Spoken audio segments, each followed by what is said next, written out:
Hey guys, it's Abby. And Izzy. Come along with us and listen to us yap. Second podcast, guys. Second episode. Okay, so this episode, first episode was a little light.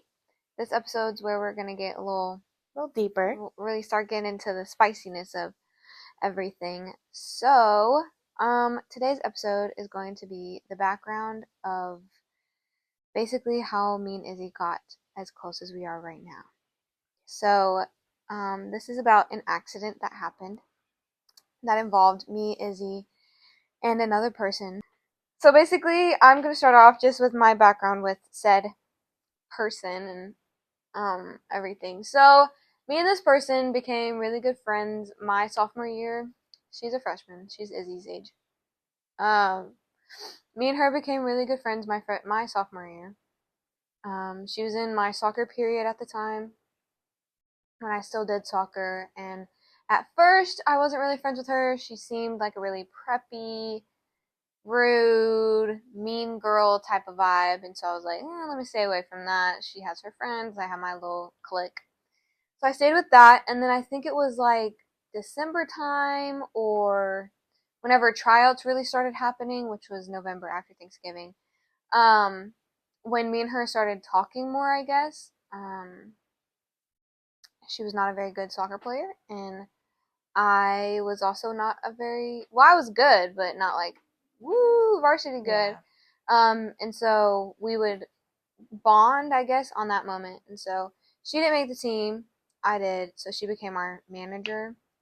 And so I kind of got closer with her then, and I can pull up the first text message she ever sent me if I still have it. I don't know if I deleted our messages.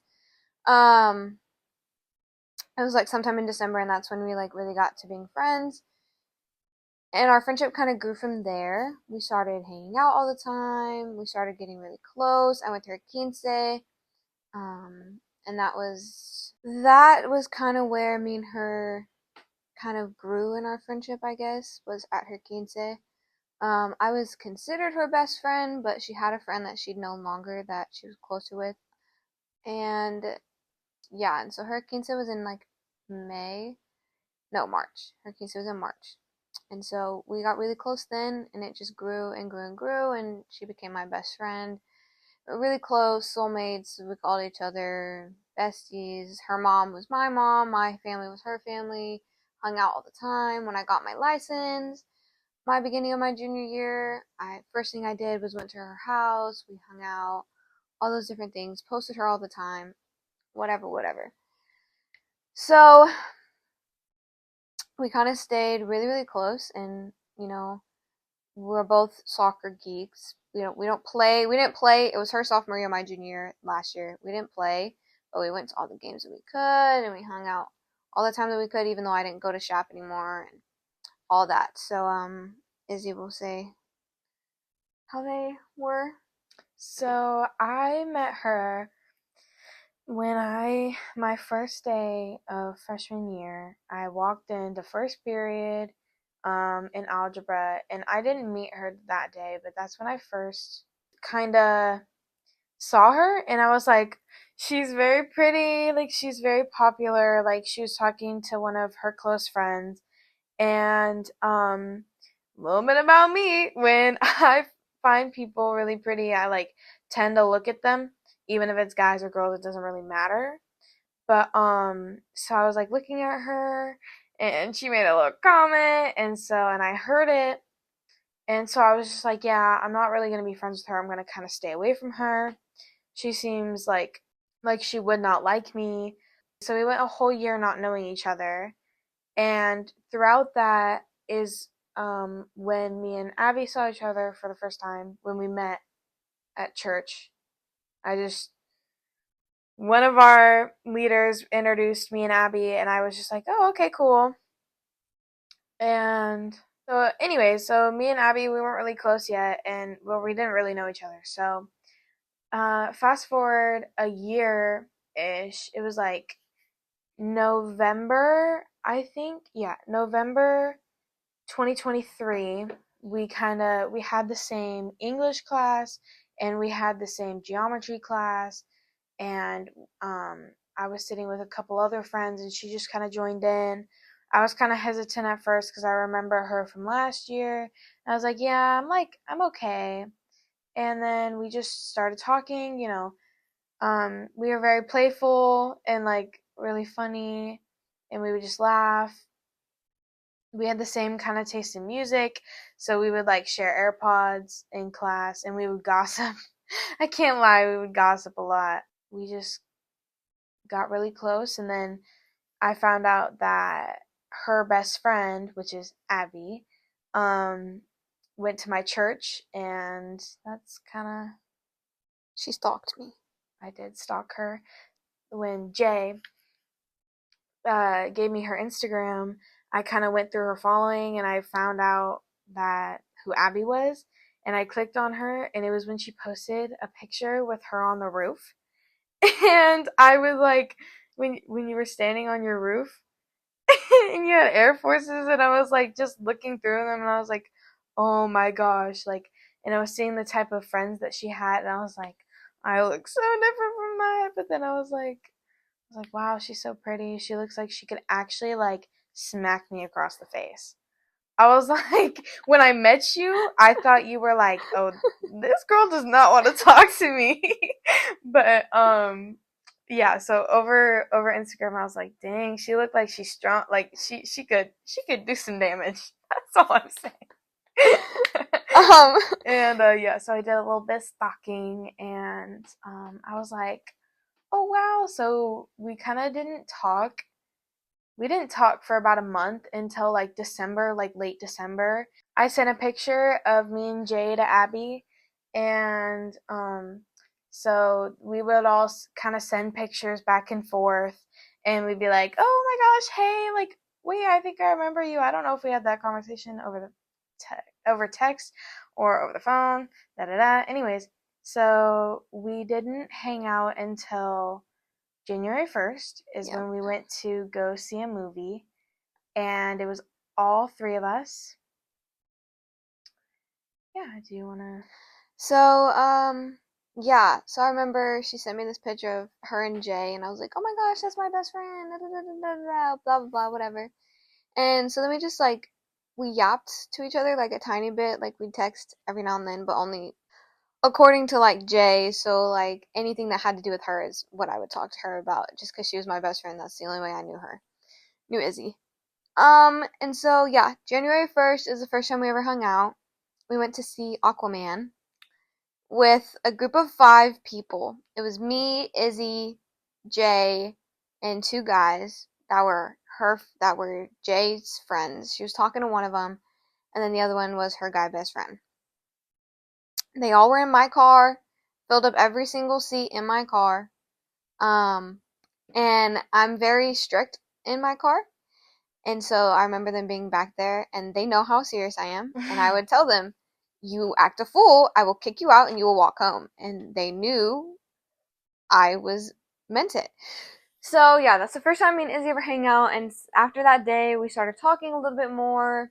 And then I remember it was like January something. I could probably pull it up on Instagram, but January something, me and Izzy hung out with each other by ourselves for the first time. We went to the mall.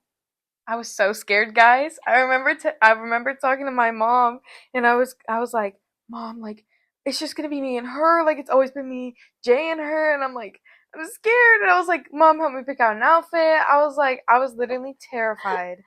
And I was like, I have to have enough money. Like, I can't look. Yeah, I was But really scared. yeah, that was the first day we hung out, and we had a sleepover by ourselves. Like the first day we hung Yeah. out by ourselves, we had a sleepover. Oh, and backtrack. January 1st, we also had a sleepover, and we hung out, and that's kind of how me and Izzy really got close, is because I trauma dumped. Shocker. Um, the day, like even to Izzy, like this is the first time Izzy's ever talked to me like face to face, and I just tell her my whole life story, and she's just kind of like, Yeah, like everything, all details, oh yeah, no, nothing was left out. There's like literally, we've been no TMI since day one. literally day one. Yeah. And so, so yeah. And so we hung out then, and then we'd go to soccer games with her with Jay, and then we went to a soccer game with just me and her, and there was a fight that game because Jay couldn't go, and there was a fight that game, and we freaked out, whatever. Because one of our mutual friends got hurt. We were like, yeah, oh he my was one of the gosh. ones that really got attacked.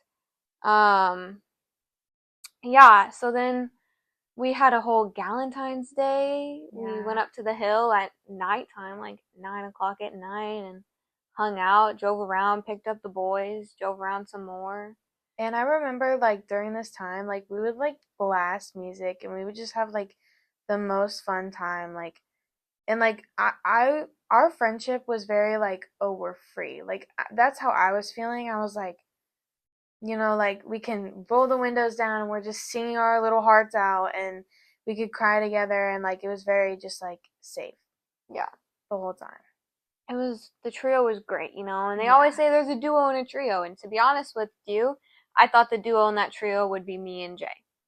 Yeah. Wholeheartedly. Just because it was a beginning, I can't lie. Yeah, I was it very definitely like was. because I mean like me and Abby, we didn't know each other at all. So, a year connection to one day. Like and so but that didn't like it didn't stop our friendship at all. No, yeah, it did not. That's not why we ended. No. And so yeah, I was always like, thinking I was like, there's always a duo and a trio, and I was thinking it's me and Jay because we've known each other like longer and we have more inside jokes and blah blah blah blah.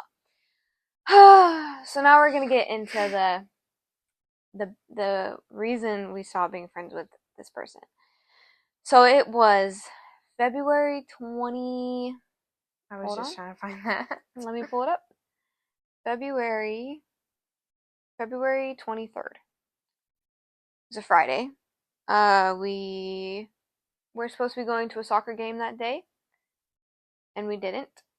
Instead, we went to Chick-fil-A. We were sitting down, and this kid was getting yelled at.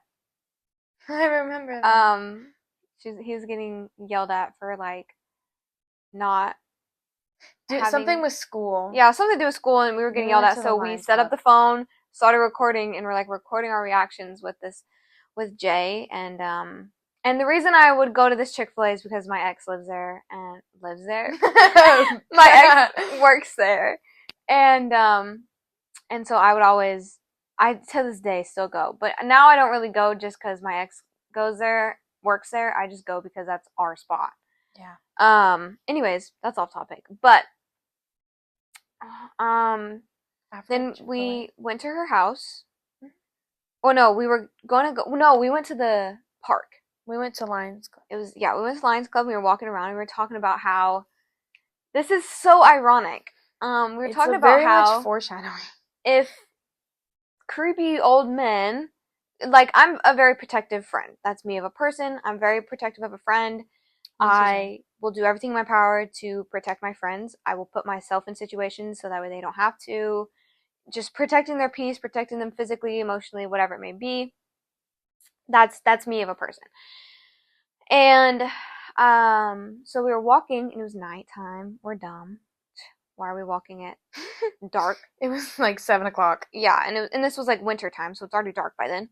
And so we were just walking around, and people would walk past us, and I would grab Jay's hand and put her behind me, and me and Izzy would stay kind of in front. She's the smallest.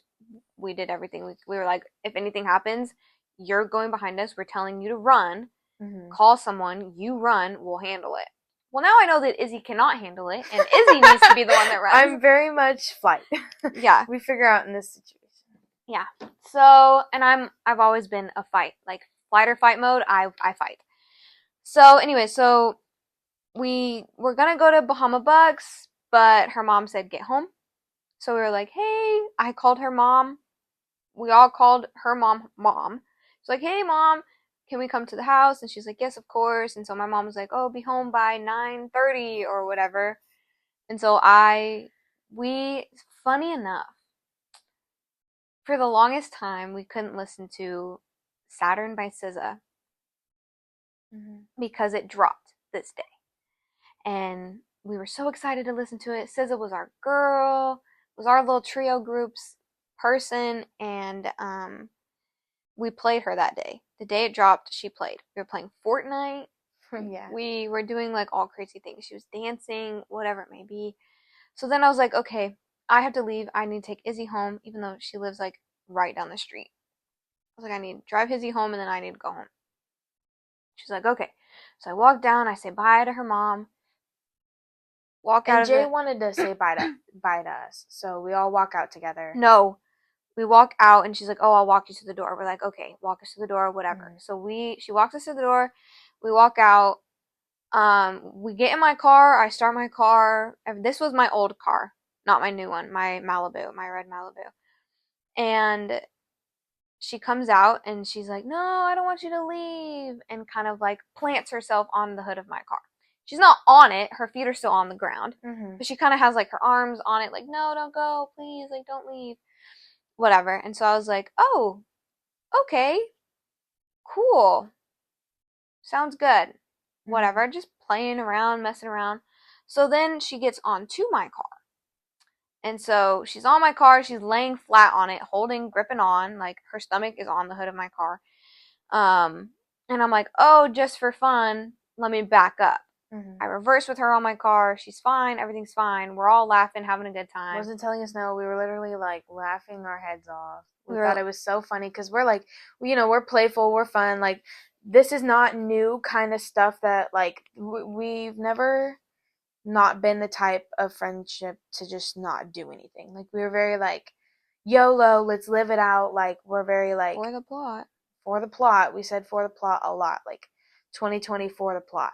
That was like our that was like the center of our friendship almost. Like, we were like, no fears, let's go. So this isn't like nothing new. Yeah. And so I reverse with her. Everything's fine. So I'm like, okay. She lives in a neighborhood and she's right by a cul-de-sac. So I'm like, okay, let me drive around the cul-de-sac. If you don't know what that is, it's like those semicircles at the end of streets, like that cause a dead end, and you just wrap around and leave. So we did that. We make it back to her driveway. She's still on my car, perfectly fine. Everything's great. Everything's peachy, fine. She rolls over, grabs Izzy's phone, starts taking pictures of us in the car, of her on top of the car, starts recording, whatever. And she's like, go. Yeah, starts recording, whatever. So then I'm like, okay, Jay, I gotta go. Like, I need to go home. Like, whatever. It's dark outside. It's like 9 o'clock. Okay, I need to go home. So me and Izzy are like, okay, let's go home. Izzy grabs her phone back and she's like, wait, no. Let's go one more time. Come on, can we go one more time, please?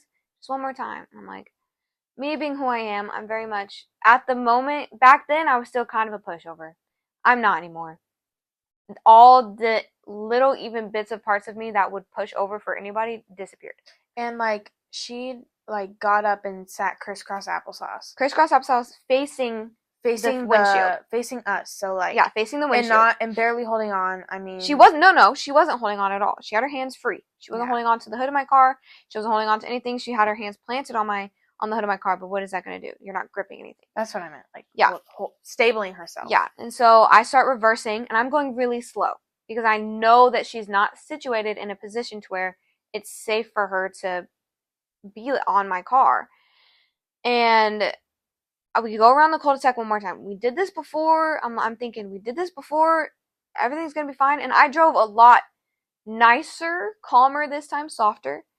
And we went around it, and there's a stop sign. I have to stop. I have to abide by the road laws, even though I'm not abiding by any other law with this girl on my car.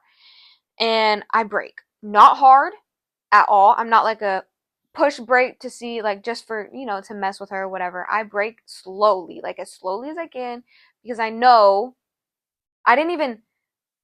we'll get into that, but I went around the cul-de-sac very slowly. I went around it once very slowly. Yes, not donuts. Yeah. And I had to stop at that stop sign because there was a car coming. Yeah. I'm not finna get hit by this car. So I start slowing down further back so I wouldn't have to slam on my brakes. So I start slowing down. I press the lightest bit on my gas. She flings off my car. Falls backwards.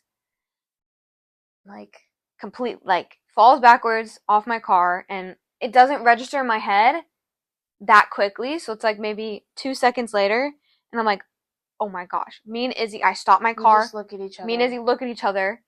She's frozen. I'm registering what just happened in my head. So I parked I thought we ran her over. I thought she was under the car fully, and I was like, yeah, oh I my did gosh. too. I thought she was under the car fully. I was like, oh crap. So I was like, I'm not gonna reverse if she's under my car. Like, that's not safe. Whatever, whatever. So I put my car in park. I hop out of my car as fast as I can. Doors are Both of wide us, open. yeah. I hop out of my car as fast as I can, and she's not under my car. Her foot is, like, her little toesies are, but other than that, when I tell you, Oh, we got out of the car. We got out of the car, and the way that she fell, her sock slid off.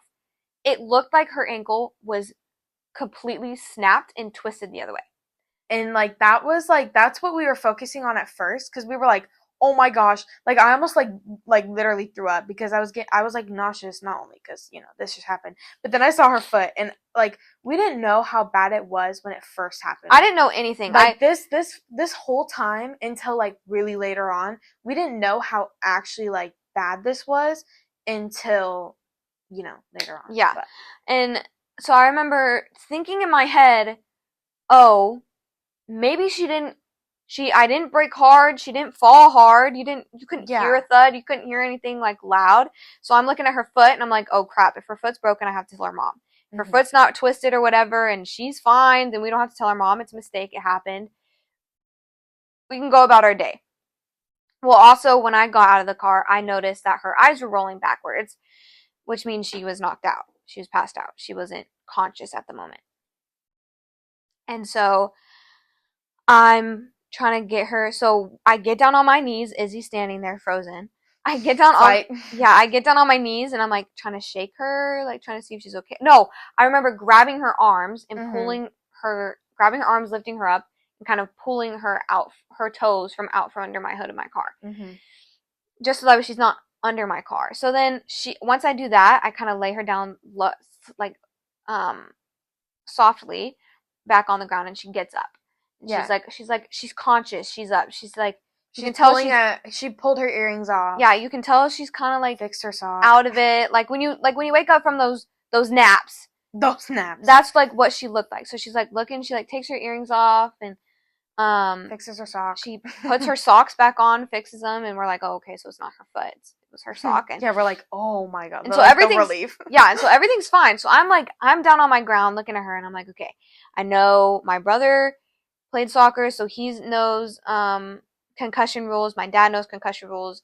All that stuff. I learned it as a kid. I learned it through my parents, through my brother, through soccer, all those different things. So I'm looking at her and I'm like, hey, what is your name? I'm not saying her name. I'm not saying, hey, Jay, what's your name? Hey, what's your name? I'm saying, like, I call all my friends nicknames. It's like, hey, mamas, what's your name? What's your name? What's your name? And she's sitting there, like, she's not responding to me. And I'm like, what is your name? And she's like, I don't know. Like, shut up. Like, let me think. Like, whatever. And so I'm like, herself. Yeah, and so I'm like, okay, like, I'll do that. At the moment, I was kind of, like, grabbing her shoulder, her head. So I, like, kind of fix her hair behind her ear. And I look at her collarbone. She was wearing an off-the-shoulder shirt. I look at her kind of collarbone because the shirt was risen. I look at her collarbone and I see that there's blood on it. And I'm like, oh crap, like did she like scrape herself? We thought it was her earring. Did the earring like stab her ear? Whatever, because she wears hoops all the time. So I thought that maybe that's what happened. And so I look and I kind of follow the trail of blood, and it's coming from the back of her head. That is the moment it hit me. This is not something we can just say, oh, just don't tell anybody it happened, whatever, So I get up and I'm like, she's bleeding. She's bleeding from the back of her head. She's bleeding. I guess that was when it like hit in my head. Yeah. And I touched all up in her hair to try and see if I could find where it was bleeding. I touched all over the blood, whatever. That comes in handy in a second. So I get up, sprint inside the house.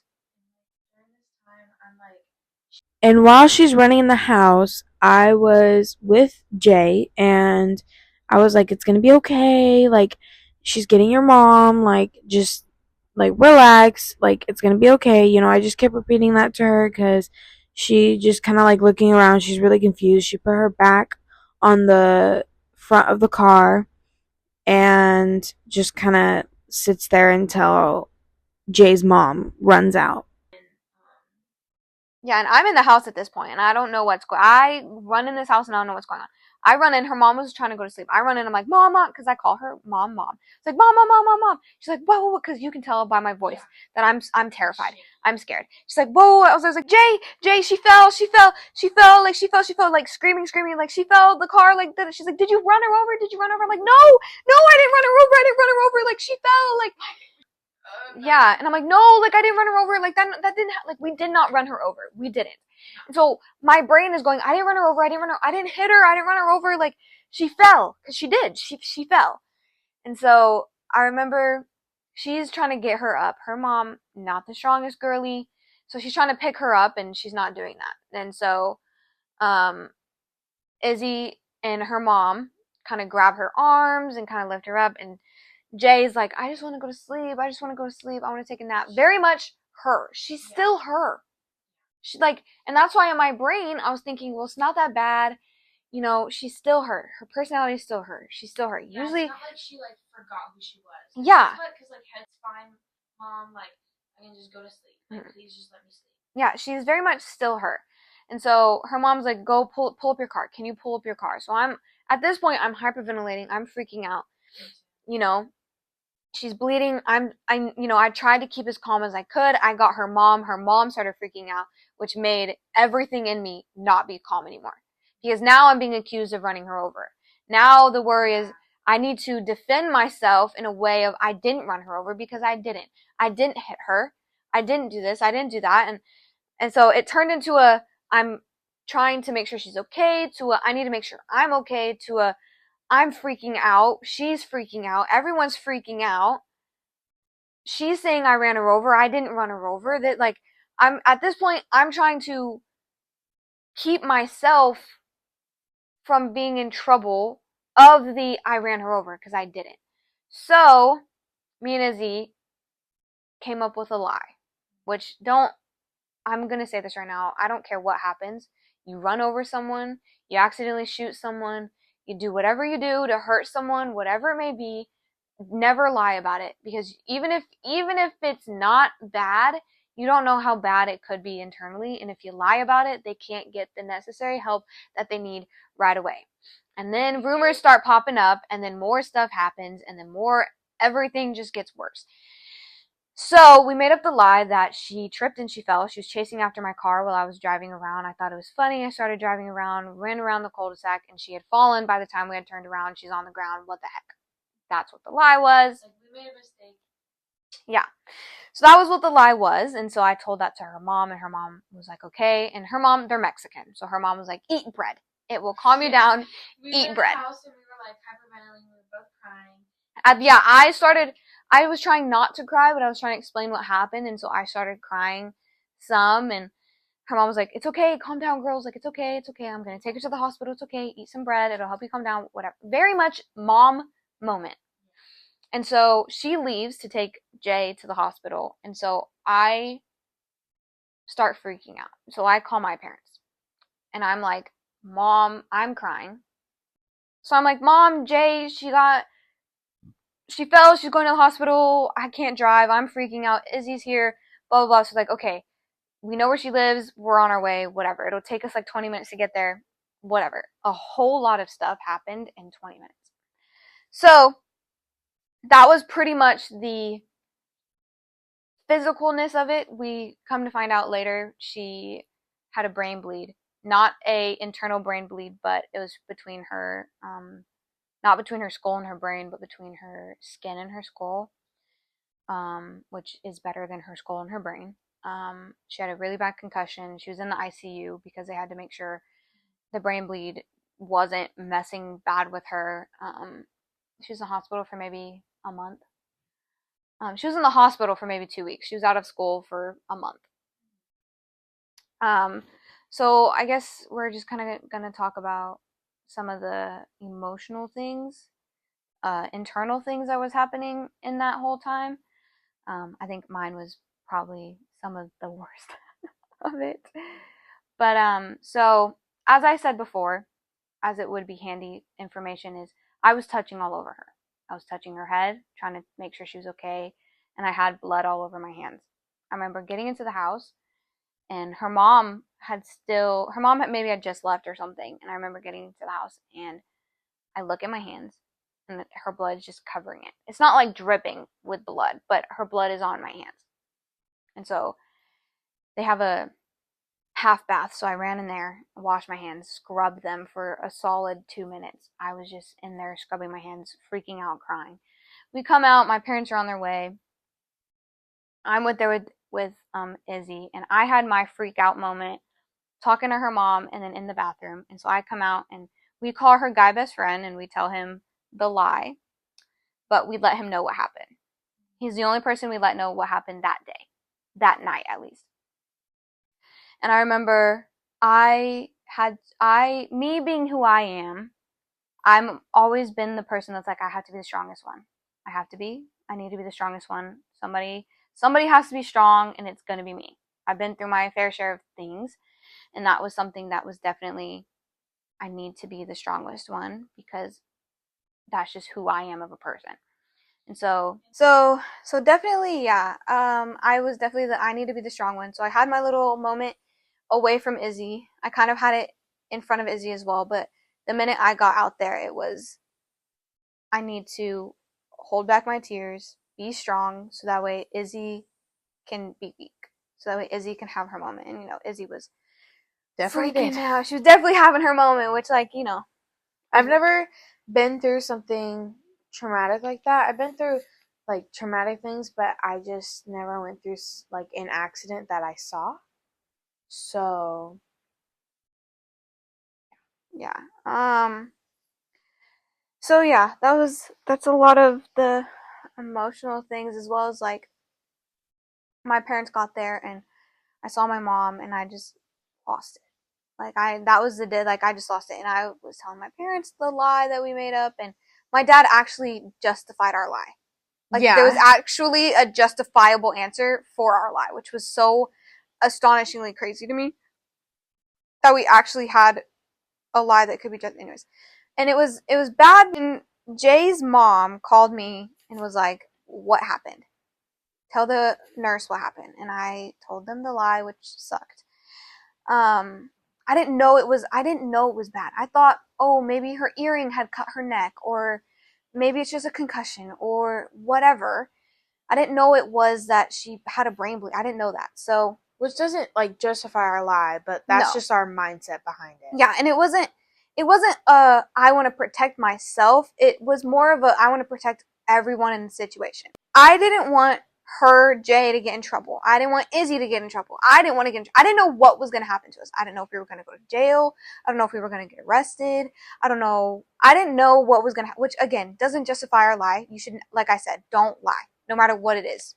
Yeah. Especially with something like that, it's just like, don't. Yeah, especially when it has to do with someone's life, don't lie about it, because you never know. Because you could lie about it and then you get worse punishment because you lied. Or you could tell the truth and they're like, okay, well, it was a genuine, honest mistake. And then you get less of an issue. Like, whatever. So, and so my parents and me and Izzy got in front of their house, sat, prayed for her healing, prayed for... And I just lost it. Yeah. That was because it was just a lot. And so, my mom drove my car, took me and Izzy home, and I texted someone to help me, to comfort me, when I probably shouldn't have texted them, but I did. The next day, I found my distraction, and I went and dealt with my distraction myself, because I needed that. I could not sleep. I didn't sleep well. I didn't sleep well for the next, 2 months. I didn't sleep well.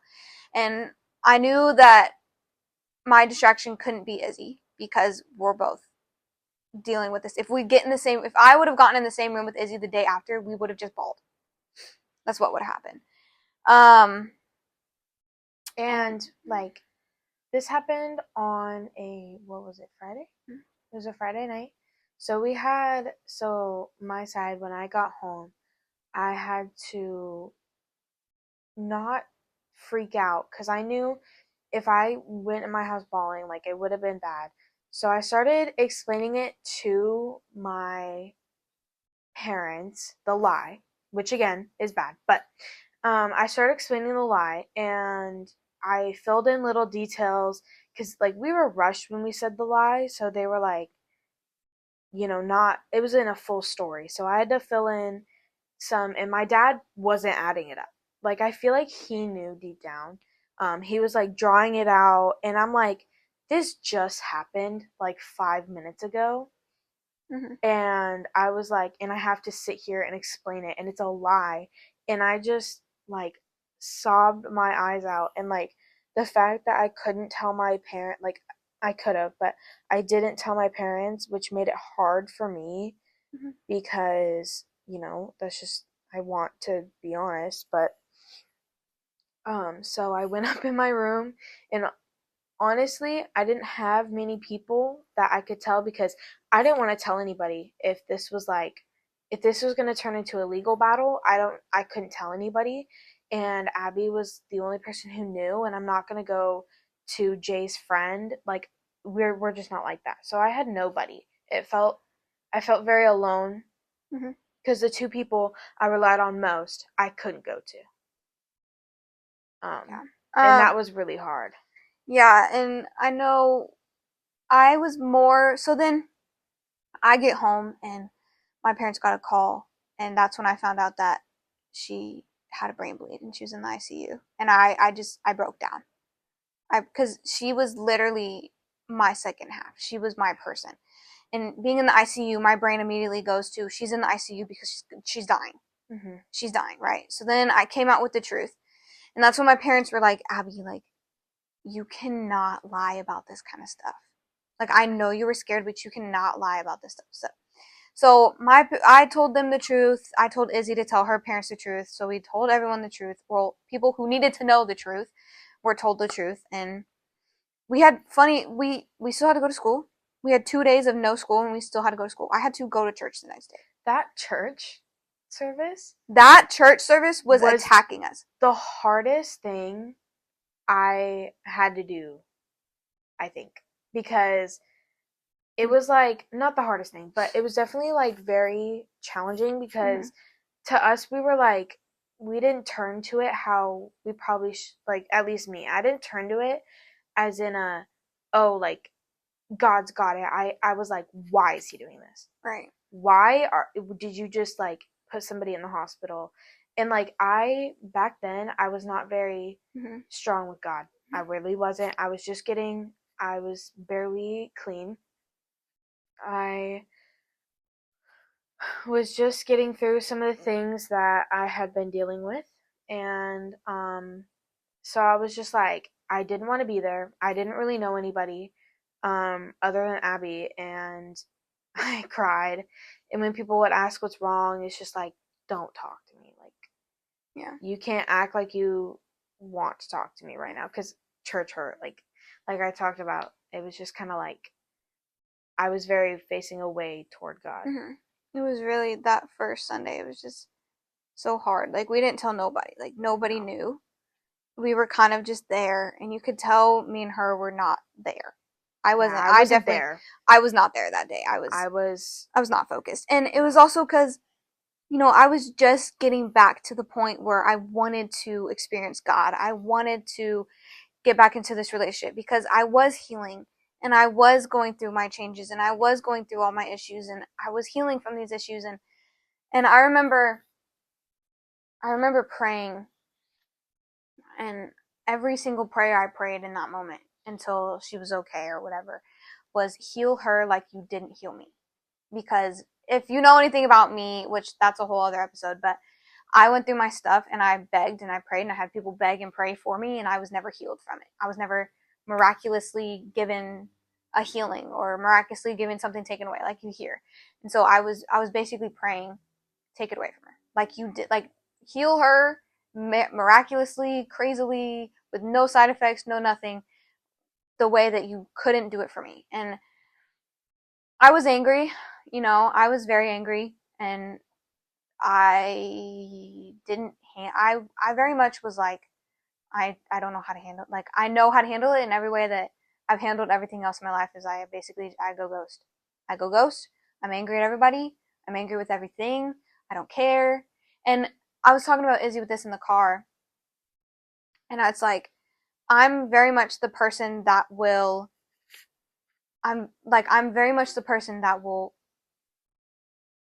act, cry my eyes out, bawl, not be able to sleep at my house, in my room, crying, begging, whatever it may be. But you see me in person and I act like I don't care. I act like I'm over it, because that's how I've had to do my whole life. I learned to fake it, and I'm really good at faking it.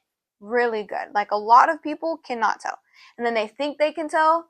In reality, it's just one of the days that I just didn't care to fake it. And it's so funny to me when people are like, "Oh my gosh, you think you're good at faking it, but you're really not." I'm like, "You have no idea." Yeah. But, and I mean, that's just me with everything. Yeah, I play to be the strong one, and I feel like if I don't look strong on the outside, I could be breaking on the inside. But if I look strong on the outside, then at least I have something to buffer. Yeah. And just gonna put this in here.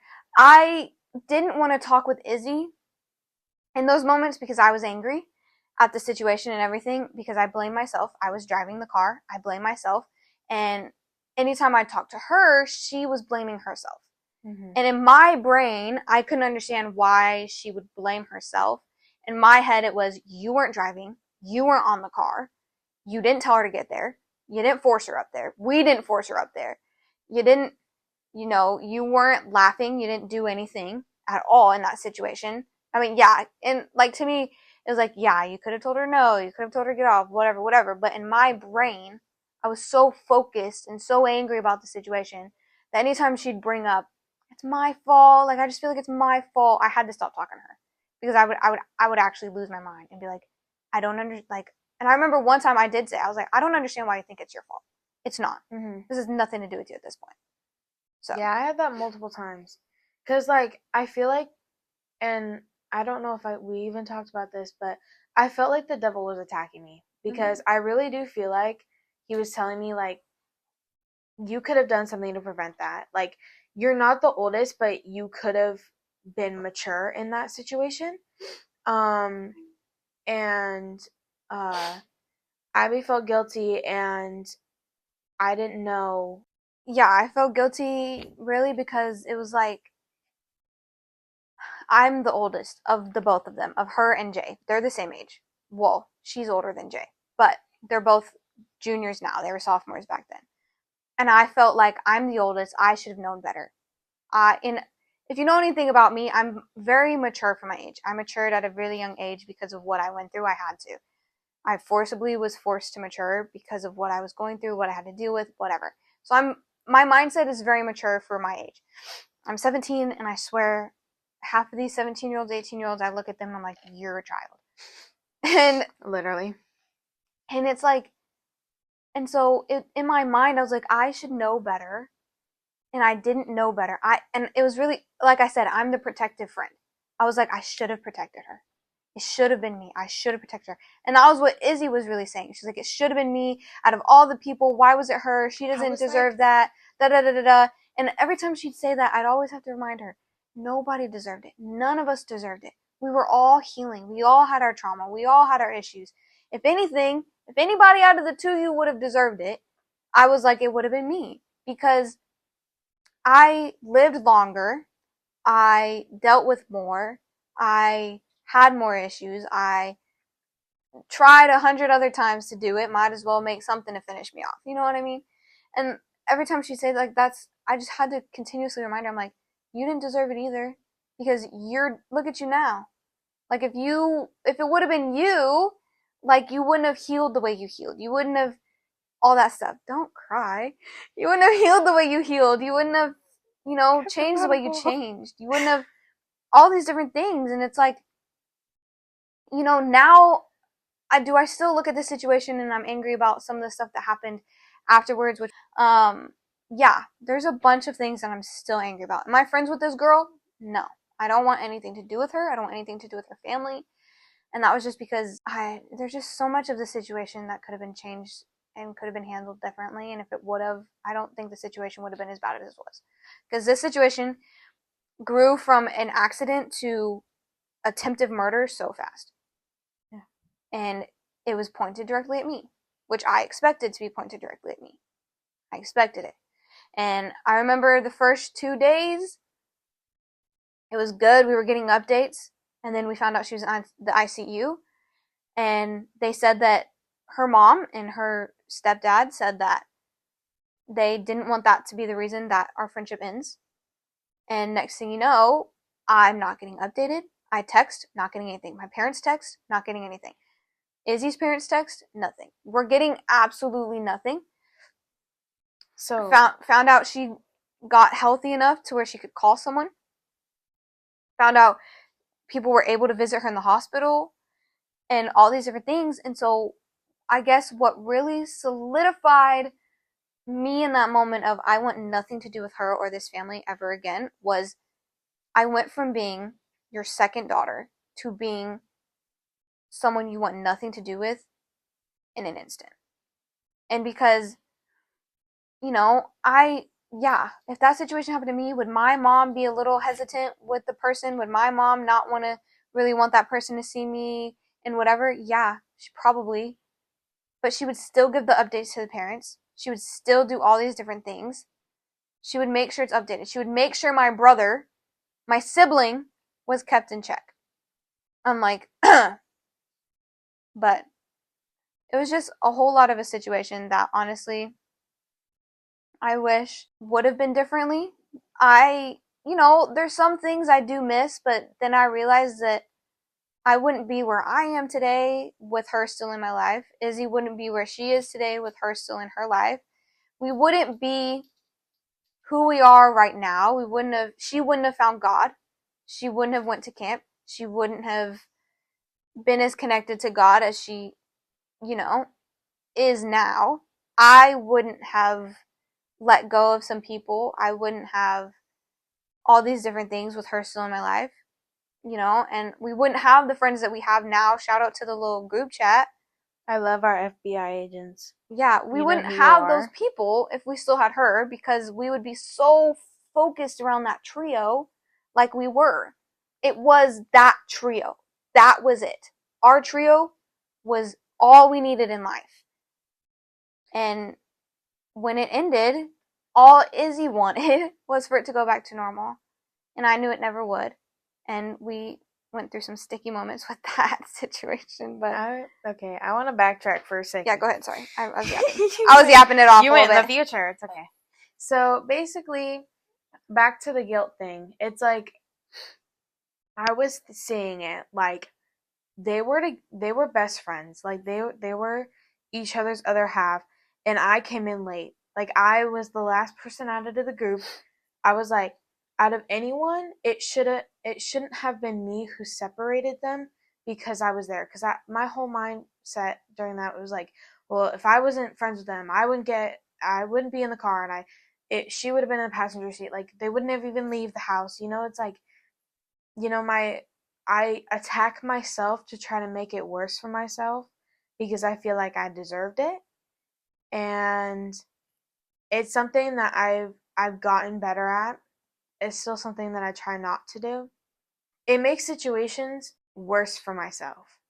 And then I was still holding on to the fact that, because I would hold on to every little update and every little like, oh, well, her mom said she doesn't want this to separate us. So must be how Jay feels. But then I found out that from one of her friends that she called him, and I was like, what?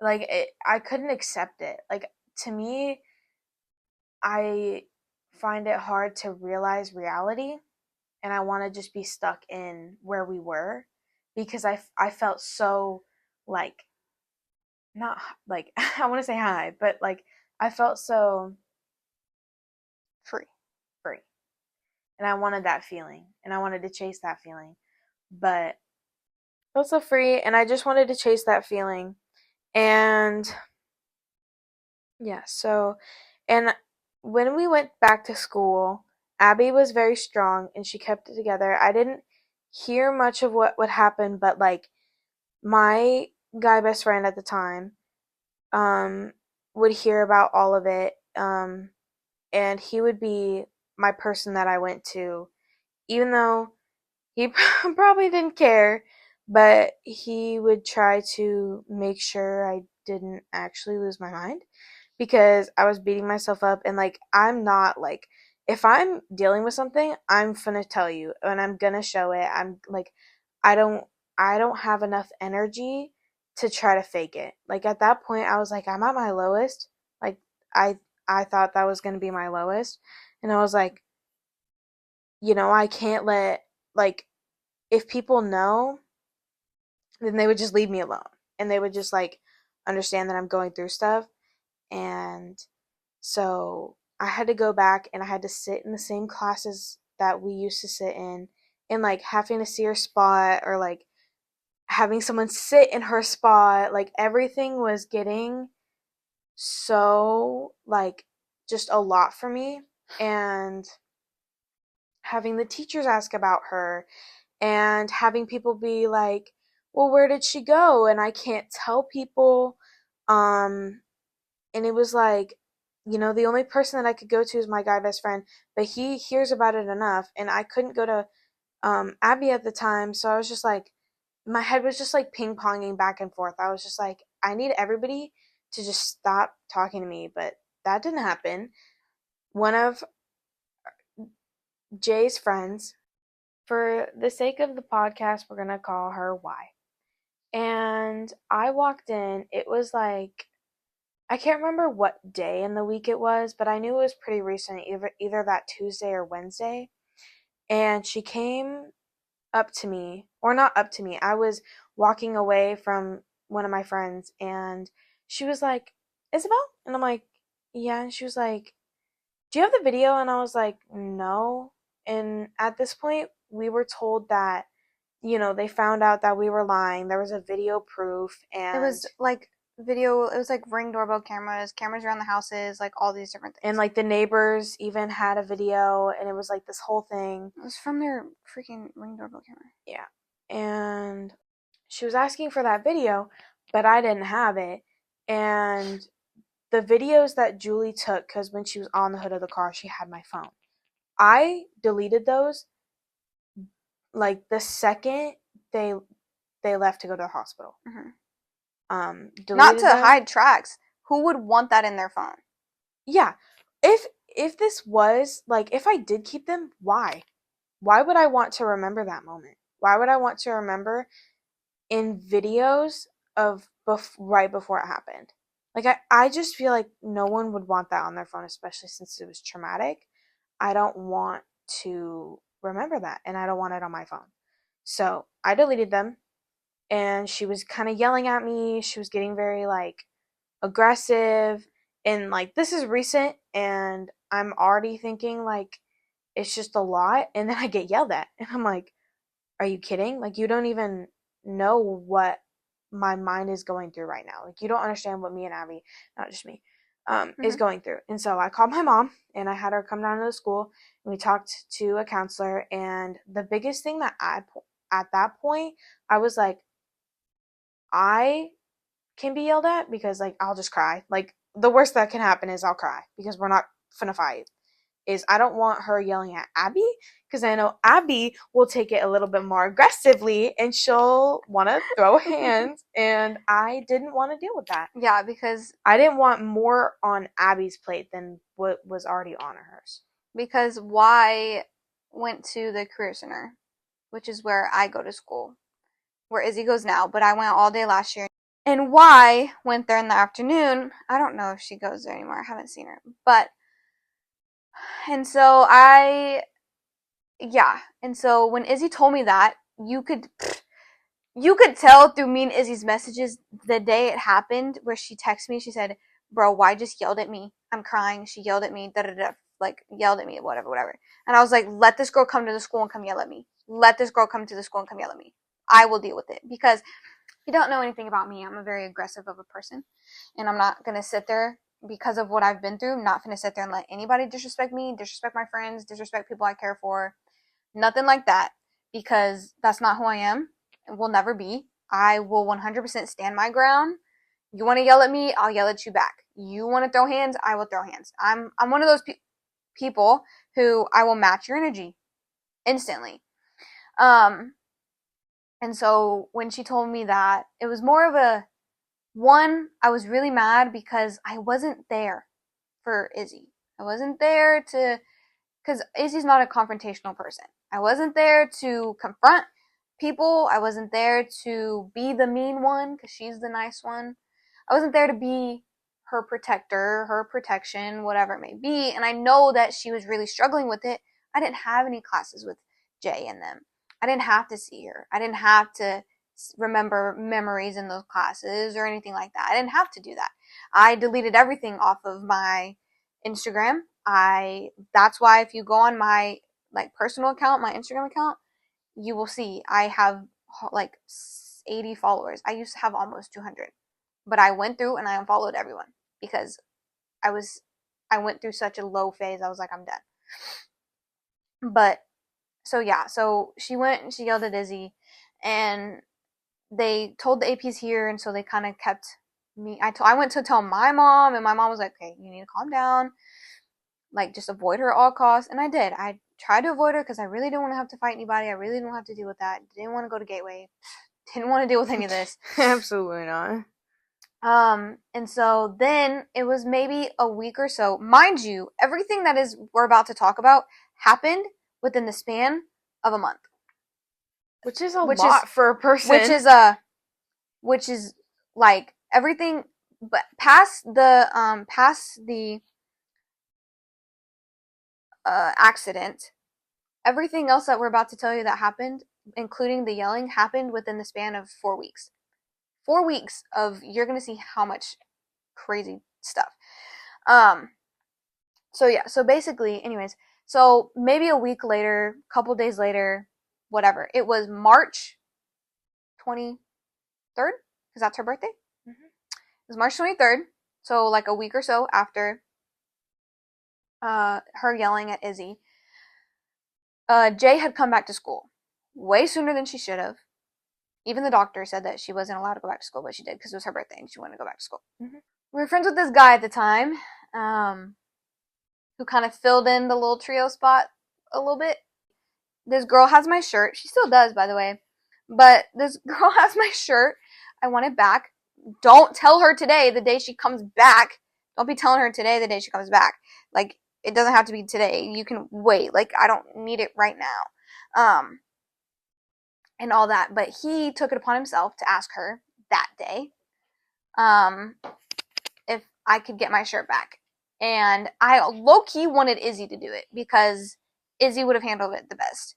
Because she knows. I'm too nice. She knows the situation and everything. And I know whatever. And so she was like, oh, well, I don't know where it is. Da-da-da-da. Why can't she text me herself? Well, a little bit before this, I tried texting her and she basically pushed me to the side. And so I just was like, okay, I'm not going to text you. You don't want to text me. And so, anyways. And so he sent me screenshots of her saying, well, I don't know where it is. So I said, oh, well, just tell her, like, you know, whenever she gets the chance to look for it, if she can look for it and find it, I'd love it back. Not rude, not I want my shirt back, you're stealing from me, da da da da. I get home that day, and I get a text message. Me and Izzy had each other's accounts at the time. And I get a text message from Y. And Izzy goes, why is she texting you? What did she say? So I saw it before her. Yeah, because I was talking to my mom. So I click on it and I'm scrolling through and it's this long paragraph that's like, you need to leave her alone. Like, you're over here asking, you're not taking any responsibility, any accountability. This is important. Remember those words. Accountability and responsibility. Remember those words for later on. And so I responded back and she's basically just yelling at me like, you want a shirt, but you won't even whatever. And so I was like, dude, it's a shirt. And I was like, I have to take responsibility just because I'm not over here blabbing to the whole wide world that I did this, did that, whatever. Doesn't mean that I didn't take responsibility. Doesn't mean that I didn't, doesn't mean that I'm not taking accountability. I'm not going to scream it to the whole wide world. Oh yeah, she fell off of my car. And because to me, I didn't believe it was just my fault. She got on my car. I didn't force her up there. Nothing like that. And so it was really like whatever. And so she was just yelling at me. She was like, obviously I know it was an accident, but blah, blah, blah, saying all this. And I was just, at that point, I was low-key kind of done with it. I was low-key just kind of done with it at that point. And I was just like, okay. And I was just like, okay, whatever. And so it got to the point where I was like, I don't know, like, and I texted Jay and was like, hey, if you have a problem, like, can me and you talk? Like, I really don't want to talk to Y about this. Like, she's very aggressive, very angry about it. She's like, and Y was literally coming at me. You never came to the hospital for her. You never did this. You never did that. First of all, I didn't know I could go to the hospital. I tried to get updates. I wouldn't get updates. And she was basically, I sent her this whole paragraph of like, I tried to get updates, da da da da. And she's like, I don't want to hear your excuses. Then don't ask. And so then I was like, I don't understand. It's a shirt. I just want my shirt back. And yeah, I was kind of angry. So I kind of said, it's low key stealing. I want my shirt. I paid for it. It's my property. I want it. She's like, and you're an attempted murderer. So that's how that whole thing got in there. And apparently there were rumors going around that I did donuts with her on my car, that I forced her up there, all these different, it was a whole thing. So then I blocked her. I was basically done with Y. Every time I would walk from my fifth period, which was physics, I'd walk down the stairs and she'd be standing there staring at me, walking up the stairs. Which was like creep, but it's whatever. I avoided her at all costs, never spoke to her again. So then it was like a week later, and it was a Friday, or maybe it was the same week, because it was a Wednesday. It was a Friday, and Izzy, this J girl, Izzy texted her on her birthday and was like, hey, like, I'm sorry, happy birthday, because her mommy said to text her. And it's Izzy, and Izzy wanted everything to go back to normal. And so then basically, Jay came up to her on a Friday, tapped her shoulder, said, hey, thanks for the apology, but it's not you I want the apology from. Izzy then texts me and says, why can't you just apologize to her? I don't understand. You need to just apologize to her. Like, it's not that serious. Like, apologize. Basically saying I need to apologize. Everything will go back to normal if I just say I'm sorry. Blah, blah, blah. And I'm like, Izzy, I am not apologizing. I did apologize. I did the only apology I was capable of doing at the time, where I said I didn't mean to make you feel betrayed. Because I will never in my mind, you don't control anybody's emotions. You don't control anybody's feelings. And so if you felt betrayed by my actions, you felt that way. I didn't make you feel that way, but I was like, I'm sorry if you felt that way. I didn't intend for you to feel that way. I'm sorry that you did. But according to her, that's not good enough of an apology. But and that was the only apology I was willing to give. I was not ready to say anything else because I didn't believe it was just my fault. I didn't believe I was the only one that needed to apologize. And so Izzy was like, you just need to apologize. And I basically said, that's the apology I gave. That's all she's getting. Whatever, whatever. We literally had a sleepover that same day. We had a sleepover that same day. And we were fine. And we talked it out and everything was fine. And then it was like a week later and Jay talks to her again and shows her the messages of me apologizing. And again, I guess it wasn't good enough an apology. So she was hurt about it, I guess, about me saying I'm sorry, but whatever. So Izzy then texts me and is like, this is when me and Izzy were really on the strains about this whole situation. Like we were together for most of it, and then this little part right here, we were kind of estranged. This was a Tuesday. It was a Tuesday because I was going to take pictures of a baseball game. Okay, so it was a Tuesday because I was going and taking pictures for a baseball game. And so yeah, I was going to take pictures for a baseball game and I was almost there, everything, and I had hit someone. No, I didn't. I looked at my phone for some reason and didn't completely put my foot fully on the brake, so my car was still inching up, inch by inch by inch by inch. Whatever. And so I tapped someone basically, and they got really mad, and they boom, whipped us around, put us in the parking lot, called the cops and everything for a 2-inch scratch. Anyways, that's besides the point of this story. But that day I was sitting in my car and I kind of told her and I was like, hey, I just kind of got into this accident, quote unquote, whatever. I tapped someone, whatever, whatever. So then we had our moment to calm down from each other because we were yelling at each other. I was very angry because she was saying like, you didn't take responsibility, you didn't take accountability, and all this, and that was something that Y had said when that big old argument had happened, and that's something that she said was I wasn't taking accountability when I was, and it was really, I guess, hard because it was coming from her. It was coming from Izzy. It was you've seen me take accountability, you've seen me hurt, you've seen me everything in between, and so finally, I guess we were able to talk, and I was like, I'm sorry for the things that I said because I said some not so nice things. I was very tempted at just hitting that block button, to be so honest with you, because I didn't want to deal with it. And she was like, yeah, like, no, I'm sorry. We came to the agreement of, okay, you're on Jay's side, I'm on a totally different side. Not in like a bad way, but just we see it differently. You see it as something that can be fixed. You see my apology is not a good enough an apology, that I didn't really say sorry, that I should have said sorry, and then I see it as that's all she's getting from me, that's all she deserves to get from me, whatever. And so we kind of came to the agreement of, okay, whenever we're together, we're just not going to talk about the situation. We're going to move on. In our friendship, we're going to move on from it. In our separate lives, we can still be struggling with it, but when in our friendship, we will be moved on from it and all that. And so everything was good, I guess, from that day. I guess Izzy can tell you her side of that whole day. So basically, around like it was fine. I was seeing Jay around, and then like fifth period, it was like right before my Spanish class, and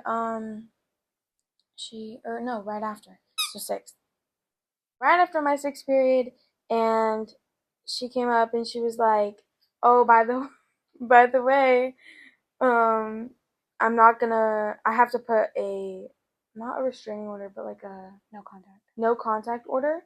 It's not her, it's her parents or her mom." And like, so I couldn't talk to her, and I was like that was the first thing she said to me, like in person, and I was just taken back. She was like, "I still like love you, and I'm sorry about the situation." I don't think she said sorry, but she said sorry about having the no contact order. I was like, so I kind of freaked out, and I was like, I was crying. I went to my guy best friend's class at the time, and I just kind of broke down. And my guy best friend, his name is Tanner, he was just kind of helping me out and like telling me that like what would make the situation better at the moment. And I said if it could just all go back. And so I just started texting Abby, and I was like, Jay, talk to me, and like I just want things to go back to normal. You're not saying sorry, like all of the things that she said that I was saying was right, and but I just saw it as if you take more, like if you say more of a sorry that she thinks she needs, then it would go back to normal. And Abby, now looking back, like Abby didn't have to do that, and like I was just heat of the moment. I was very emotional, and I just wanted to go back. But Abby was not at that point, so we were kind of like arguing about which side we were on. And then she texted me about the wreck, and I was just kind of like more focused on that or wreck. It was a tap, but we just kind of came to the agreement. We were like, you know what, if we continued to argue like that, we wouldn't have been friends. Like it was getting to that point where like we disagreed so much that it wouldn't just been like we couldn't have figured it out unless we just dropped it at that point in time. But yeah. And so we finally came to that mutual agreement of like, we're not going to talk about it. We're not going to bring up the situation towards each other. The only time we would ever really bring it up was if something had happened, like if of opposite parties than us two. We never came to each other of like because Izzy was friends with her, and I was like, me of a person, I will always and forever be this type of person. Is stop playing with that. Me as a person is I will always and forever be the type that's like, someone did me dirty, and then we have mutuals. I'm not gonna sit there and be like, you have to pick between me or them, because like, I'm not going to do that. You can have your friends, you can have your people. It's just, if you're going to be around me, which was something I also told Izzy, was, I was like, I don't care if, because I'll get to that, but, because, situations recently, like, we came to that agreement of, you can be friends with her, that's perfectly fine, but I, yeah, but it was like, but I was like, if you're with her and you want to be with me, that's not happening. If you're with me and she shows up, either I'm leaving or we're leaving, because I'm not gonna, that whole little trio is not gonna be a thing anymore. It's not gonna happen. I'm not gonna put myself near her. She's not, you want to hang out with her, be by all means, but don't invite me. If you're hanging out with me, don't invite her. So anyways, so then it was like April 8th. We found the actual date. So April 7th to the 8th, because we were having a sleepover. And she texted Izzy and was like, "Oh my God, Izzy, da da da da, can I FaceTime you? Can I FaceTime you?" And she goes, and I'm there. And at this point, I kind of was at the point where I was like, I miss her. I want to be her friend again. If I can rekindle, I want to rekindle. All those different things. And so I was kind of like, okay, like it was 2 months later at that yeah. point. Well, from this, it was probably like, yeah, about 2 months or a month-ish. But, and so, yeah, we like jumped ahead a month. All that drama that happened that we just talked about happened within 2 weeks. So we jumped ahead a month. And she's like, "Oh, can I FaceTime you?" And Izzy's like, "I'm here with Abby. Like, she doesn't care. So if you don't care, then yes." So she FaceTimes her, yaps about some guy. Probably. I don't remember. But, and so then it came to the conclusion of, well, now we're just on FaceTime. And so Izzy got up to go somewhere, and me and her were kind of just sitting there, and we just weren't saying anything because it was awkward and all that. And then it got to the point where we were like, okay, I was like, let me be the better person. I was like, I'm sorry. I'm sorry that I didn't yell at you to get off. I'm sorry I didn't make you get off. I'm sorry that you fell. I'm sorry that all this situation had happened. I should have known better. I'm the oldest one. I'm the protector. I should have known better, and I should have told you to get off. And she kind of said, she was kind of like, no, I get it. She's like, you're right. Because when I was talking with Izzy, she's like, you're right. It shouldn't be just you apologizing, because we're all at fault here, bringing it Izzy when she shouldn't have. But we're all at fault here and da-da-da. But she never once said, oh, I'm sorry. Never uttered her mouth, never came out of her mouth. So then I basically was just apologizing of, I miss you, you're my best friend, I know everything about you, I would never want to hurt you, blah, blah, blah, blah, blah, blah, blah. Just being the mature person and genuinely speaking from my heart. And she was just going on and on about, well, I heard that, I heard that y'all had lied and some of the stuff that, and like some of the rumors that were going around. And she's like, and that really hurt me to wake up and just to see that. And then your message, what you asked me, that just really hurt me. And we're like, yeah. And me and Izzy were like, yeah. And it was like, and we were struggling too. It was very traumatic for us to see this happen and to see our best friend to get hurt and it being our faults to what we like, it being an accident, but they're our faults. And we're like, and like, I was talking about how I had her blood on my hands and how I was very broken and hurt about it for months, for weeks. And so Izzy just recently got out of being immersed in the situation. And, just really kind of saying like, we were hurting too, we were struggling too, when I brought up the whole conversation with me and why. And I was like, that really hurt me. And she's like, yeah, I was sitting there the whole time and we were just laughing at the situation. And I remember that moment, I was very into it of apologizing and wanting to be there. And I was listening to her complain and stuff. And I was like, she has every right to complain. And then she said that. And my brain finally clicked in my head. She's not here to apologize. She's not on this phone to rekindle, to get that friendness back. She's here to complain. She's here to tell us that she's still hurting and that we have no right to be hurting, and that what consequences or actions have been done to us since the drama that had happened, we deserved. And so that whole rest of the conversation, I zoned out. I wasn't really listening.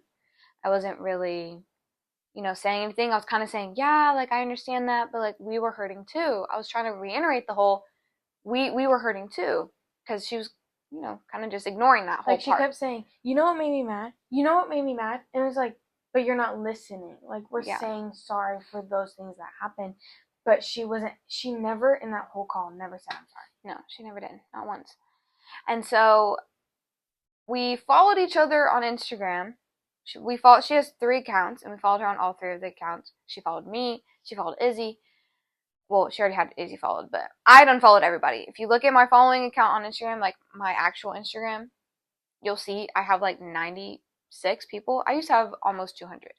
I went through and unfollowed literally everyone and completely took down all my highlights, all my photos. I basically went ghost because of how affected I was.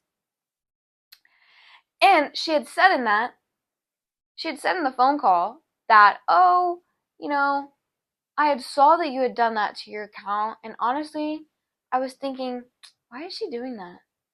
Like, she's just, all these different things, like, oh, she probably hates me, oh, she probably does this, da da da da. But, and I took down mine, and she also said, like, it just hurt, because it was like, I know how sentimental you are. I'm like, it's a highlight. And I didn't want to see it up when you were in the hospital. Right. Yeah. We had followed each other, and then, like, a week later, like, that following week, she unfollowed me on every account, everything. And I was like, so I texted Izzy, and I'm like, what the heck? Why'd she unfollow me? So she had classes with her, and she was like, oh, she said that her mom didn't want her to be following you, or her mom found out, and all this. And I was like, wasn't her mom the one that said that she didn't want this to affect our friendship? And so I was kind of just, like, confused. I was like, okay, whatever. Literally, like, 10 days later, I got with my now ex, and I had texted her, like, a couple days after we'd gotten together. I was like, I have a boyfriend now. And she's like, oh, yeah, I know. I was like, you don't follow me. How the heck do you know? Yeah, I know you. And I was like, oh, like, okay, whatever. And so everything was fine and dandy. I had finally clicked in my head that I don't want her in my life. Izzy was telling me certain things that were happening, and I was like, yeah, no. And I think I was constantly running through that FaceTime call over and over again in my head, and I realized she's just complaining. She's not listening to us. She's saying what she feels, so we feel bad and all that. So I really completely checked out. I was like, I don't want to be her friend. She doesn't want to be in my life. I don't want to be in her life. Completely forgot about her. Then it's like early May, and she texts me. Off of Izzy's phone. And it's these videos of Izzy's face, but Jay's the one talking. Why she did it off of Izzy's account and not the account with me, and not her own account, boggles me. But she was like, just talking or whatever, and I was just like, okay. And she was basically, I'd gotten into an argument with my ex, or not an argument, but something had happened, and he had to rethink our entire relationship. It took him 3 days. And he comes back and kind of says, oh, I was just rethinking, and I was just thinking about us, and I was like, attractiveness plays a role, but your personality is really, but he was like, but so does personality, and your personality is really great, the way you care, and da-da-da, and I said, so you're calling me ugly? It's like, I didn't say that. I was like, you literally just said attractiveness plays a role, but your personality. If it was my attractiveness and my personality together, you wouldn't have said but. And so, but that's a whole other episode. That's a whole other episode. But anyways, and then something else he had said was like, oh, you're just really skinny. Which, granted, I am very skinny. I've gained weight, so, like, we're getting there. Woo! But I am very skinny, and I know that. And now when I look at it, I can see it as how someone would receive it as rude. But in my delusional state of being his girlfriend, I saw it as he's just being caring. Bro, like, that conversation between me and you, I was like, he's literally just saying that he called you unattractive, but but your personality. He's basically saying that you're too skinny, da-da-da, and I was like, that's a red flag. And you're like, no, he just wants me to be healthy. I'm like, no, honey. Anyways, that's a whole other thing. But, and so she was basically talking to me saying, why are you still with him? You need to leave him. Jay, why are you still with him? You need to leave him, da da da da. Mind you, it's been like a month since me and her have even had a single conversation. Mm-hmm. Like a full-on conversation. It's been a month since that FaceTime call, and that's the last time we ever really talked. And she is over here telling me how to live my life. Like, she has an input in my life. And so I guess it was really frustrating to me. One, she's bringing in Izzy when she doesn't need to. To me, bringing in Izzy when she didn't need to was kind of a way of her saying, well, if you get mad at me for saying this, you have to get mad at Izzy too. Mm-hmm. So I think that was kind of her cushion, or it was either her, you won't get mad at me because you won't get mad at Izzy, or you'll get mad at both of us and then I'll have Izzy to myself. That's how I viewed her point of view of doing that. But I texted her on her account, and I was like, hey, and I texted her when she was sending me these videos, and I was like, I don't care. I was like, you have no right to say anything about my life. I am still with him because I want to be with him. Like, blah, blah, blah, fill in the blank. And so she was just kind of like, oh, like, I'm sorry. Not even I'm sorry. She's like, oh, okay, like, whatever, girl, like, whatever. And she's like, I'm just going to look out for you. And I'm like, bro, no, you're not. And so that had ended. So then Izzy tells me, one time we're hanging out in person, she tells me, oh yeah, did you know Jay goes around and says that I don't have my best friend anymore because she tried to run me over. And, you know, I was already basically checked out of that whole situation, trying to like work through it and move on. And Izzy wasn't as close with her. We were both kind of figuring out that like we don't want to be friends with her. Cause my side when she was taking videos on my account, it was like I was just talking to Abby about her boyfriend, and like and we were talking that out, and then she like grabs my phone, and at that point I'm very much like oh yeah, girl, go ahead, like you can have my phone. Like I mean I'm like that with Abby. Like if she takes my phone, I'm not gonna be like give it back, because I'm still at that friendship point with her. And I'm like, okay, whatever. And so she's like reading our messages, and I didn't really know what she was doing because I was also doing an assignment. But that she should have been doing. But you know, and so I was just like, whatever. And then she like sets it back, and it's like recording, and I'm like, okay, like whatever. And it's to Abby, and she's like talking and talking and talking, and I'm just like, you know, like making faces, and I'm like, and she's like, twitch your eye, and I'm like, no. Like she was telling me how to react. And I was like, okay, like, I didn't know what to do, so I just kind of was just like, whatever. And then that was like, and I was like, I can't do anything because she's my friend, and like, I would never try to make, like, I'm very non-confrontational. Because if that came to like an argument, I would have just been like, whatever, and pushed over. I'm not that way a lot anymore, but I'm training her up. Guys, I'm getting there. She's getting there. She's being around me, especially. She's very much getting to that point where she's like, I can be mean. Yeah, like I can stand my ground. Like if I didn't, like if I don't, like I'll just be the same person I was. And I can't be like that. And I'm always with her, so it's like if she doesn't, she knows I will. Exactly. And she'll handle it better than I will. Yeah. She's like, let me do it nicer. I was like, yeah, you can type it out, but let me reread over it. But yeah, and so then she tells me this, so like Jay's going around saying that, and I'm like, that didn't happen. That's not what happened. So then Izzy tells me something had happened with another old friend of ours. Back to the guy, if you remember, going back to the guy that talked to her about my shirt and that whole argument that happened. Well, he was going around very much making light of some of Izzy's issues that should not be made light of in the way that he was doing it, as in wrapping a cord around her neck like he's hanging her. Mm-hmm. And I don't go to the school at all, and so it's like I can't defend her. And so then she tells me, oh yeah, and also Jay will use you tried to run me over against me to get what she wants.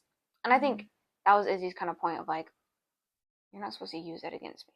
And I'm like, what the heck? Yeah. That's not what happened. And even if that was to happen, you can't use that against me. No, you can't. Especially 3 months later, 2 months later, like. And you shouldn't either. If she was a true friend, she would not use that against, especially knowing how traumatized we all were. Yeah. That's not something you just use like to get what you want. If you use that with anything else, that's wrong. Like, come on now. Yeah. But, and so that happened, and school ended, and drama stopped. I don't talk to her, nothing. So it was like June-ish time, and Izzy gets a text from her. Because me and Izzy hang out like every frickin' day. So it must not have been June, because Izzy was gone for most of June. So it was like July-ish time, and Izzy tells me one night when I'm driving around with her, and sorry guys. And she tells me, oh yeah, Jay texted me. And I'm like, oh, what'd she say? You know.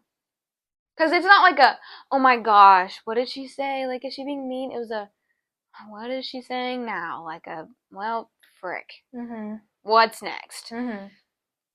And she tells me, oh yeah, she basically said to remove her off of my story so that way she doesn't see me posting Abby. Izzy's talking, saying like, oh, so she doesn't see me posting you because she misses you and she doesn't like seeing me with her because that's what she used to have. And she like gets that feeling and like she just misses her and da da da da da, making me feel all bad. And then also another thing that happened during school, that kind of made me like, okay, I'm just gonna keep my distance. Was like she was telling my business to her guy best friend. Like when I had a relationship with somebody, she was telling him in like basically the whole class because she talked loud, saying like what I did and like talking about like certain things that we did, and it was like it hadn't ended yet, but like it was still getting to that point, and it's like you're telling everybody, and so I was just like, she's just telling everybody, what she can for her own attention. Mm-hmm. So. Yeah, she didn't tell me this until like a month ago because she knows I would have reacted. So I didn't know about that situation until like last month. Yeah, because I was like, because Abby would make me stop being friends with her, and at that point, I was like, I still don't want to lose her as a friend because I can look, I forgive, so like I look past all of it. But now, and so I was kind of just like, that's so stupid. When she back to the whole text message thing, I was like, that's so dumb. Sorry, somebody's driving past with a really loud car. But basically, I was just like, that's so stupid. She's the reason we're not friends anymore. You know, she could have reached out. She could have checked up on me. She could have done this, and she never did unless it had something to do with her being able to tell me what to do. And if y'all know anything about me, or from this whole conversation, something you can learn about me is I don't take disrespect. I don't. You disrespect me, I'm going to be disrespectful right back. You disrespect me, and I'm going to cut you out of my life completely. And there's so many people who have disrespected me because, okay, hold on, backtrack. Because so many people have disrespected me throughout my life, I'm kind of like Izzy, but Izzy's like me when I was 12. And I just went through a lot more than she did. She was stuck with the same people for so long because she lived in the same place. She kind of couldn't do anything about it. But anyways, and so I went through a lot of failed friendships, failed relationships. Not a lot. I've only dated 4 people. Don't be coming at me now. But like a bunch of failed relationships in general, friendships, whatever. And each time it was always, they were very disrespectful to me, and I let it slide. I let it hurt. I stuck around. I let them walk all over me. And then I got to the point where I was like, I'm not about to let nobody walk all over me. And so then I got really rude. And now I'm to the point where it's like, if you're going to be disrespectful, I'm going to be silent. But if you continue, then I'm going to say something. And then I'm going to completely cut you out of my life. Well, I'm going to cut you out of my life the first time. But anyways. And so basically my whole thing was, she's disrespecting me. Why does she expect me to be the one to reach out to her and to be in her life? Like, I'm not going to do that. And so then nothing else really happened. And then she like posted a TikTok on her story of her being like building Legos because I'll never have that connection with her again, and da da da da da. And I'm like, bro, I'm like, you're egging this on for so much longer than it needs to. By this time, it's been like 5 months, 6 months. Move on with your life. Move on. And so Izzy removed her from her CFL, and this is when Izzy was kind of getting to that point where she was like very much disconnecting. Like I would never text her first. I would never post about her. I would never, like, if she posted something like all drama about a guy, I would never swipe up and be like, oh my gosh, what happened? She still had me on all 3 accounts and her CFLs, and I was like, I would just watch them. I would never reach out. It was always her, like, she would sometimes reach out, but it was never like, let's FaceTime. Yeah. She would just randomly call. Yeah. And Izzy, being Izzy, would answer. Yeah. And so, yeah, no, it was the movie. It was the movie. Yeah. Yeah. Because we were just yapping, and she was like, I'm done. She's like, I'm done. I'm done with her. Like, I'm not gonna. And, you know, Izzy not knowing how to be done with someone, I was like, you know, if she FaceTimes you, don't answer. She texts you, be dry as freak. Yeah. Unless it's like which it hasn't gotten to that point, or it hasn't, but like, if she did genuinely need me, like, I would be there. But it's not like a. But the only time if she posts about it, I'm not gonna swipe up. Yeah, but the only time she's ever really called Izzy have been because she's on something. Yeah. And she just wants someone to yap to and complain about guys. But, anyways, and so, you know, everything was fine. Me and Izzy don't go to that school anymore, so we don't really see her. We don't ever really hear from her. I remember one time Izzy, she was off, and Jay had taken Izzy off of her CFL and then put Izzy back onto her CFL just to post a story about complaining about going to the doctor and how they say she's perfectly fine, but I'm not perfectly fine, and all those different things. And, you know, I don't know. Don't have a brain injury, couldn't tell you. But, physically, like, if you look at her physically, like, her face went back to normal, her muscles are moving the way that they're supposed to now. All that's back to normal. So whether or not her brain is, I don't know what to say. But, so I remember that we were kind of like, she probably just added you that so you feel bad about her. And it's just like, yeah. That's probably what happened. Yeah. And so, just for me to swipe up and be like, oh my gosh, what happened? I didn't. No, she said, look at this. I said, Abby, look at this. She's sitting right next to me, and I was like, and we both just kind of looked at each other, like, come on now.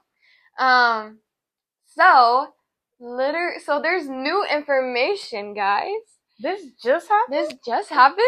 So literally Friday, so yesterday, yep, we went to go buy our homecoming tickets. We walk up in that school, everything's fine and dandy. And for some reason, every time I walk into that school, when I'm not supposed to be there, and I'm like there, like if I'm all day at the Career Center and I walk into the school, it's like to get like tickets or whatever. The first person I see is always someone I don't want to see. It's always the one person I'm like, I don't want to see them. Because when I went last year to get my homecoming ticket, first person I saw was my ex, my abusive ex. Then, when I went to go get my prom ticket, first person I saw is my ex that I'm just now getting over. Not the most recent one, the one before him. And I see him. First person I see when I walk in. That's who I see. So, I was like, maybe this time it won't be like that. Or maybe I'll just see, you know, some friends. Maybe I'll see my ex again. Like, that's perfectly fine. I don't want to see him. Whatever. Nope. I walk in, and of course, I'm the one that has to see her. And I walk in. We walk in, and Jay is in the student activities or whatever. And I look, and I see the back of her. And I'm fine. I've gone into the school before. First couple times I did it last year, my heart would sink when I'd walk in and I'd be anxious. But now I walk in, I'm like, whatever, I'm here to get my ticket and I'm dipping. And so I see her, and like my heart was fine, everything was fine, and I see her, and I look at Izzy, and Izzy's not looking at me, and I'm tapping her, I'm like, Izzy. I'm like, what do you want? She's like, what? And we're like walking past it, so I'm like, look. And then she looks and is like, oh my gosh, right? So then like that whole day was basically thrown off, because we both really got very anxious with it. So then we're walking around because we want to go see some of our old teachers just to say hi because we don't see them anymore. And we walk into the cafeteria, and I see one of my friends. I'm like, oh my gosh, hey, how are you? She's like, what are you doing here? And I'm like, oh, I'm here for my homecoming ticket, blah, blah, blah. And she said, oh, I said, yeah, you know who I saw when I first walked in? Jay. And she's like, that's crazy. She's like, yeah, she pulled me aside and, like, talked to me one time and told me, like, what happened, and it's completely different from what you told me. And I said, what did she say? And she's like, I'll tell you when, like, there's not people around. And at this point, I walked over to Tanner to talk to him. So that's why I didn't hear this. But yeah. And so when she told me this, I was like, whoa, okay. And so then Izzy's like, oh, what's going on? Whatever. So we had football games yesterday, so she didn't tell me yesterday. So I texted her today and I was like, hey, like, I know you're busy. You had a football game. She's on color guard. Like, I get it. Can you tell me what happened? Pulled up the message. She said, so basically, she never mentioned how she was begging to get on your car and kept saying that you were intentionally braking hard, trying to throw her off, and she told everyone that you tried to kill her. I got this message today, and I was very much taken aback, very angry, because one, at this point, it's been we're closer to it being a year than to it just happening. Mm-hmm. And I'm like, you're literally kidding me. You're joking. This is so stupid. Why can she not move on with her life? She's still talking about it. Me and Izzy don't ever talk about it to people unless, like, right now, because we're doing a podcast on it, because attention just needs to be brought to our side of the situation, because clearly it's not been. And it's just another way to get to know us and, like, why we go through what we go through. Why not? This is why we're making a podcast. Yeah. And so I saw that and I said, that's actually outrageous, because I did not intentionally start braking hard. I actually didn't brake at all until the light brake that I have to do at a stop sign because there was someone driving and we would have gone hit and then she would have died. And the softest brake ever, because I'll tell you it's the softest brake ever because I didn't fully stop when she fell. I wasn't even at a stop yet. If it was a hard brake, I would have been stopped. And her feet, her little toesies wouldn't have been under the hood of my car. Mm-hmm. And when I tell you this whole situation is out of our minds, I got rid of my car that had happened because it got totaled from hail. So I don't have that car anymore. So the whole connection to that whole situation just isn't there anymore. And so to hear her that she's still talking about it, she's still bringing attention because for some reason her life is so, like, she literally takes this one thing and she's making it her entire personality. She's making it all of her. Mm-hmm. And it's like, I get it. It happened to you. It injured you. Whatever. It happened to me too. It injured me too. Like, if we're going to talk about making stuff our personality, I could be going around saying, oh yeah, guys, I was abused. Oh yeah, haha. Yep, he kept abusing me. Da, da, da. I don't talk about my abusive ex anymore unless you ask about it. Literally, or unless the situation happens to where it triggers that PTSD of that. Mm-hmm.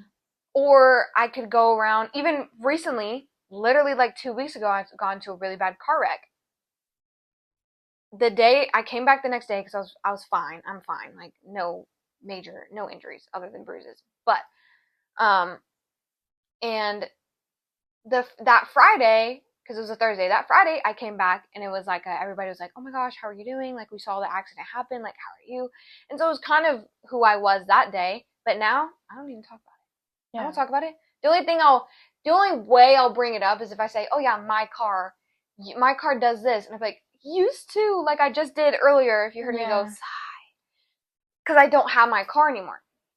But I don't make something that happens to me my whole personality. Right, like, we'll joke about it. Yeah, like, I will joke about our past because it's our past. I do, literally. But we don't sit here and talk about it over and over and, like, to everybody we ever talk to. Especially lies. Especially, we haven't lied since that night. No, we haven't lied since that night because the following day we came clean. Because we saw how major of an issue it was, and we were like, we're so dumb. Why did we lie to begin with? That was not smart. You know, I got that scolding from my parents, and I understand that was not a good thing to do, and I don't do that anymore. When I got in my car wreck, I didn't sit there and say, oh, well, da-da-da-da. I said what had happened. I told them what had happened. She got all mad at us because we lied that one time. like that one night, but she 6 months later continuing to say different lies to different people. It's like, you got so mad at us, and you stopped being friends with us and like got all mad, but you're doing the same thing but worse because you're continuing to do it. That is just like, that's so crazy to me. Yeah, that's just, I guess that's what really just bothers me so much with this whole situation. It's like, me and Izzy wholeheartedly have moved on from this situation. Wholeheartedly, we've moved on. Like, we don't really talk about it anymore. We don't ever talk about it, to be honest. I don't ever bring it up. Took all my pictures down, took all my posts down. Like, it's not up. Yeah, it's not a part of our lives anymore. We've both fully moved on, but when this girl wants to, she's not. And it's like, you know, for it being so traumatic, you would think you would want to leave it in the past. But saying specifically me, I tried to kill you. I braked hard so you would fall off when I didn't do that. And then the whole thing is because she told us she couldn't remember a single thing from when she got outside to tell us goodbye to when she woke up in the hospital. So how do you know that I supposedly braked so hard to try and throw you off? In quotations, because that didn't happen. How do you know that? If you don't remember from the moment you said goodbye to us, like the moment you walked out and we got in the car before everything happened, to when you woke up in the hospital. It just isn't adding up. Our story obviously added up because we're telling the truth. Exactly. Our story, you ask us about the story, we're going to tell you the same thing every time. Like, especially if we were, like, you know how cops do? They bring you to separate rooms. We could tell you the same story, and she couldn't. I mean, would maybe one of us have more detail than the other just because one of us speaks more detailedly than the other? Who knows? But she couldn't. She would tell, if, like, the cop said, we're going to ask you questions this day, then we're going to ask you the same questions this day and see what you say. Because that's how it is with lying, is if you're going to lie, you better be really good at it. Because if you're not, you're going to get caught up in it. And you're getting caught up in it. And she thinks we won't find out. Like, what is she wanting from it? Right. Like, us to be like, oh my gosh, like, I'm sorry. No. What are you expecting? I've already apologized. I'm not apologizing to you 25 more times. No, neither am I. I apologized once, that's all you're getting. I said sorry more than I should have. You said sorry for things you shouldn't have said. Exactly. Like, I take it all back. It's peaceful over at CC. It's like, I don't even go to that school. Why are you still talking about me? Like, it's a whole new school year. Exactly. Go make other friends. Like, go make other memories. Like, figure out something else to yap about. Yeah. So, but. And I think we both handle things differently because of that. Yeah. I think we learned life lessons at that point, and like, not saying I'm glad it happened, but I'm glad we took those lessons from it.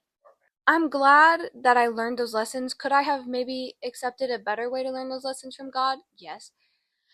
But, you know, he puts us through what he knows we can handle, and he puts us through what he knows we need to go through. And so, was I very much, you know, not happy with what happened? Yeah, but I learned some really valuable lessons, and we both did, and it's something that we definitely needed to learn, and we definitely needed to go through, because the fact that, I even told Izzy this today, I said the fact that she's so okay with lying on our names now means that she's done it before. Because, like me,